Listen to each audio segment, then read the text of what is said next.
നടത്തുന്ന ലഹരി മാഫിയെ പിന്തുടർന്ന് പോലീസിനെ അപായപ്പെടുത്താൻ ശ്രമം. ബാംഗ്ലൂരിൽ നിന്ന് ആഡംബര കാറിൽ MDMA കടത്തുകയായിരുന്ന പ്രതികളെ പിന്തുടർന്ന പോലീസിനെ അപായപ്പെടുത്താൻ ശ്രമം.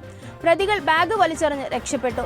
ചെങ്ങമനാട് പള്ളിക്ക് സമീപം വലിച്ചെറിഞ്ഞ ബാഗിൽ നിന്ന് പോലീസ് MDMA കണ്ടെടുത്തു.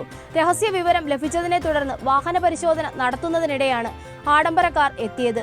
പോലീസ് തടഞ്ഞെങ്കിലും അതൊന്നും വകവയ്ക്കാതെ പോലീസിനെ അപായപ്പെടുത്തും വിധം വാഹനം മുന്നോട്ട് കുതിക്കുകയായിരുന്നു. പോലീസ് പിന്നിലേക്ക് മാറിയതിനാൽ വൻ അപകടം ഒഴിവായി. എന്നാൽ മയക്കുമരുന്ന് സംഘത്തെ പിടികൂടാൻ പോലീസ് വാഹനം പിന്തുടർന്നു. പ്രതികൾ അപായപ്പെടുത്തും വിധം വാഹനം ഓടിച്ചതിനാൽ പോലീസ് ശ്രമം ഉപേക്ഷിക്കുകയായിരുന്നു. എന്നാൽ പ്രതികളെക്കുറിച്ചും മറ്റും വ്യക്തമായ വിവരം പോലീസിന് ലഭിച്ചിട്ടുണ്ട്. കൊച്ചിയിലെ പ്രധാന മയക്കുമരുന്ന് ഗ്രൂപ്പാണ് വാഹനത്തിൽ ഉണ്ടായിരുന്നതെന്ന് പോലീസിന് വിവരം ലഭിച്ചിട്ടുണ്ട്. പോലീസ് അന്വേഷണം ഊർജിതമാക്കിയിട്ടുണ്ട്.